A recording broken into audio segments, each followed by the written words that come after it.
Hey guys, I'm right here and welcome back to another Clash Royale video. Now, the current July meta in Clash Royale is most definitely one that you're going to have to be very much prepared for. With the Goblin Drill remaining the boosted card for this month, you pretty much either gotta use the Goblin Drill or try your hardest to counter the Goblin Drill as best as you possibly can. In addition, if you take a look at the challenges tab, well, we've got a global tournament starting in just a couple of days, so you can be sure that you're gonna want some good decks to use in that event. So today I'm going to be going over the top 5 decks to run in this current meta. These are decks that have shown to do consistently well in both top ladder as well as in grand challenges. So you can be sure that these are decks that work very well in this current meta. As usual, for each and every deck, I'm going to be going over a quick synopsis of the synergies and strategies involved in playing each and every one of them, and deck links will be down in the description for those of you interested. And with all of that out of the way, let's get right into the video. Number 1, Royal Giant Fisherman.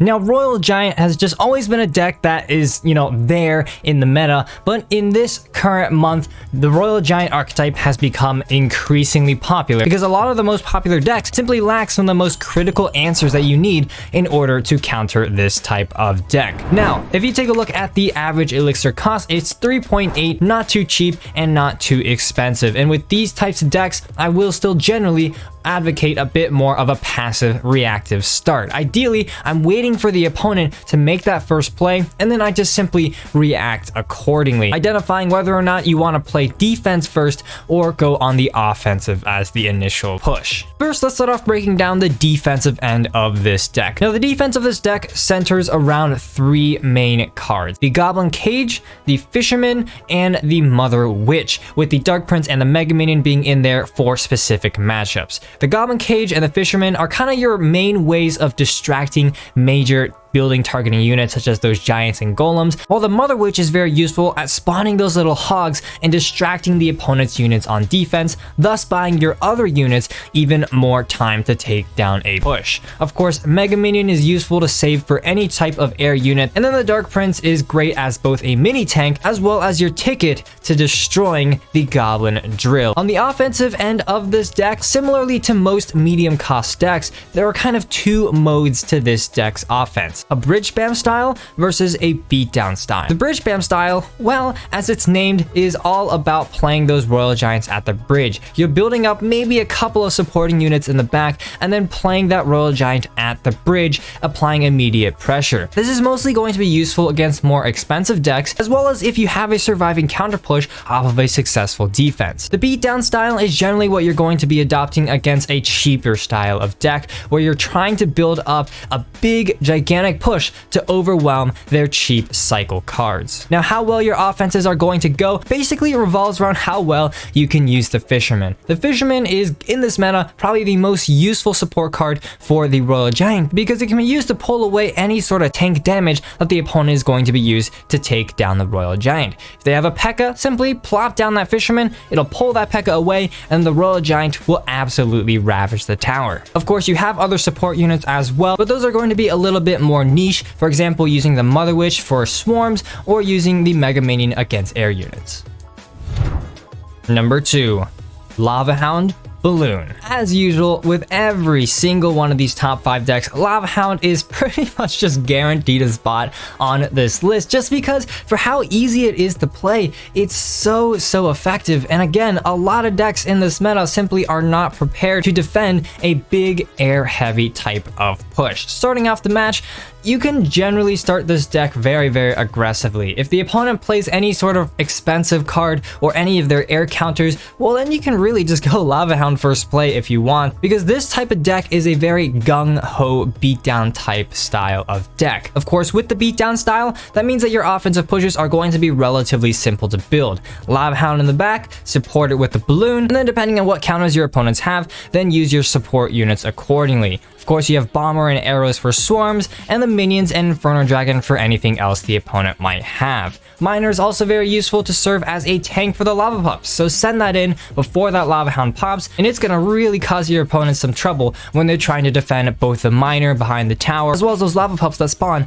once that lava hound dies. Now this is actually a bit of a cheaper version of lava hound, so you're actually going to be playing this deck much more aggressively than even a traditional lava hound deck would, but on the defensive end of this deck you do have some options, although you're going to have to be slightly smart about how you're playing the defense. Of course, Inferno Dragon is going to be your kind of only counter to tanks, so if you are facing a tank deck, you're gonna have to be very careful to not let something such as an Electro Wizard or an Electro Dragon lock onto it. In addition, you have the Skeletons and the Minions as your kind of cheap defensive options, and hey, you also have the Bomber to deal with the Goblin Drill as well as any other swarms your opponents might have. All in all, this is going to be a rather aggressive deck, and I mean, in fact, if you take a look at the gameplay in the background, I had to include 2 matches because I just 3-crowned the players so quickly. Number 3, Goblin Drill Wallbreaker Cycle. Now, this is a cycle deck that I've preached again and again as being one of the best cycle decks in this game. That being said, it is actually not the easiest deck to play, given the fact that you really only have a couple of air defense options. So if you're not as comfortable with this type of deck, on screen right now will be a secondary variation that I also highly recommend. But as with most cycle decks, this deck is all about that quick, aggressive pressure that you're going to have to be maintaining throughout the entire match. Starting off, I'm generally going to be just quickly cycling maybe my Skeletons, maybe my Fire Spirit, or maybe splitting Wall Breakers at the bridge. These are generally plays that will force your opponents to begin using some of their support cards, which you can defend at a very nice positive elixir trade. Now, the way you're going to get damage on the opponent's tower is generally going to be very slowly over the course of the entire match. You're going to be sending these quick cheap pushes such as a Goblin Drill to the tower and trying to get a couple of goblins here and there to get a couple chip shots on the tower. That being said, however, a lot of players these days are going to be very well prepared to face a Goblin Drill. Just like in this deck here,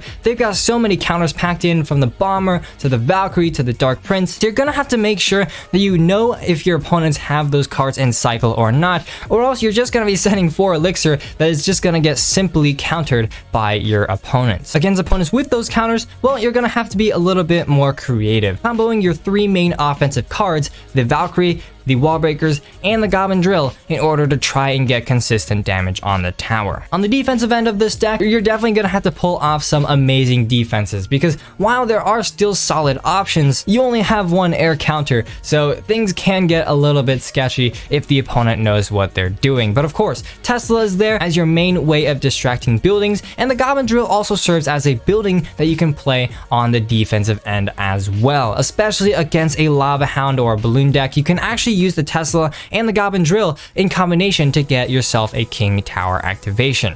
In addition to that, the Valkyrie is going to be your mini tank as well as a high output source of damage, and the Bomber is going to be your way of taking care of those swarms. All in all, however, the main goal of this deck is you're going to want to maintain a high amount of aggression, preventing your opponents from getting the types of pushes that they want to build. Number 4, Goblin Drill Bridge Spam. Now, moving on to a second Goblin Drill option for those of you that still want to play the card, well, we've got a classic Bridge Spam deck, but with the Goblin Drill subbed in as well. Now, this deck, similar to the previous deck, is about applying quick and immediate pressure, but you cannot do so as aggressively as the cost of this deck is much more expensive. So starting off the match, if I do have maybe a Bandit or a Barb Barrel, those are the 2 cards that I will cycle at the bridge, but aside from that, I generally will be a little bit more passive and try and get my opponents to make that first initial commitment. After that, I'm generally going to be trying to identify windows of opportunities to use the bridge spam element of this deck. So usually that means if the opponent uses one of their buildings or plays a very expensive card in the back, well, then I'm just going to apply a bit of pressure in the opposite lane towards the opponent's tower, trying to split the opponent's pushes up as well as get a significant amount of damage, if not take an entire tower. To do so, you have quite a few options. Of course, Bandit and Dark Prince are great cards to immediately play at the bridge, and the cannon card can occasionally be a very deadly unit as well if the opponent is actually that low on elixir. Goblin Drill is also obviously an effective card to play on offense, but because of its slow deploy time, it's generally not going to be a card that I recommend to play in addition to a quick bridge spam push. In contrast, I'm generally going to be playing the Goblin Drill when I have surviving units off of a defense and I'm going in on offense off of a counter push. So speaking of the defensive end, how exactly is this deck going to work? Well, speaking of the Goblin Drill, it's going to actually be a very useful card against a lot of building targeting units such as the Golem or the Electro Giant, because against those types of decks, we're actually going to struggle since we lack a consistent way of pulling building targeting units. Aside from that, however, we have the Bandit and the Cannon card for your high output damage. Dark Prince takes care of swarms, and then the E-Wiz and the Mother Witch are kind of also there as a bit of crowd control, as well as a useful way to reset any sort of charging based units. Of course, one thing that we never talk about is the Fireball. On defense, it's going to be useful to deal high amounts of damage to both medium and high health units. On offense, however, it's honestly going to be your main way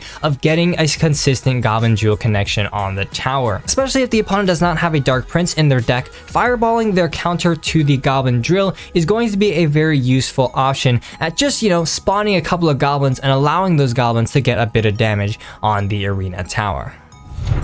Number 5, Electro Giant Beatdown. Now, this Electro Giant deck has been in the meta for a couple of months now, and it's continuing to be my top recommendation if you're trying to play a beatdown deck in this meta, although there still are obviously golem decks that do very well. Starting off, this deck is good because it's a combination between the beatdown archetype as well as the control archetype. It has those aspects where you're building up those big pushes to overwhelm your opponent, but it also has a very strong focus on defense as well and formulating positive elixir trades on the defensive end. So starting off the match, I'm generally going to be a little bit more passive. Being a control type deck, you want to start off on the defensive end, unless your opponent of course goes in with a very heavy card as their first play. Well, then you can just match an Electro Giant in the same lane as well. Starting off on the defensive end, the first thing that you're going to notice is well, there's a lot of counters to the Goblin Drill, that being the Dark Prince as well as the Bomber. Those are again going to be your two main ways to counter the Goblin Drill, as well as, your way to deal with splash units that your opponents are going to have. Aside from that, of course, you have the Inferno Dragon to take care of tanks, as well as the Goblin Cage to pull any sort of building targeting units that your opponent may have. One more note is that the Mother Witch as well as the Bomber are both cards that are quite vulnerable to a medium spell card such as the Fireball, so in some cases, you can even utilize a Fireball bait synergy between these two cards. If one gets fireballed out, well then the other just gets free reign on the arena. At the offensive end of this deck, well, it's going to be pretty much just a beatdown focused option. Most of the time, you're going to be playing an Electro Giant or one of your support units in the back, and then just, building up a classic beatdown push. The Dark Prince, the Mother Witch, as well as the Bomber. That being said, it's very important to watch out and not give your opponents that much of a fireball value. Instead, I prefer to spend my elixir on trying to break through using spells. First off, the Tornado has such an obvious synergy with all of the units in this deck, especially on offense. Tornadoing units into the zap range of the Electro Giant, as well as grouping units together for the Bomber as well as the Dark Prince. Lightning is your go-to ticket for destroying any type of building card, as well as a lot of the medium health defensive units that your opponents might have. Again, the goal of this type of beatdown deck is to simply get that Electro Giant to tower range so that the reflection zap damage can get onto the tower. So there we go, my list of the top 5 current decks to run in the Clash Royale meta. Again, these are decks that will do well in both top ladder as well as in grand challenges. And with the season 25 global tournament starting in just a few days, be sure to pick up one of these decks and try and, figure out exactly how the deck actually works. But unfortunately, guys, that's all I've got time for in today's episode. Huge thanks to all of my channel members. You guys are the absolute G's. If you enjoyed, please leave a like down below, as well as a subscription to my channel. And as always, this is Legendaray, and I'm signing off. See you guys next time.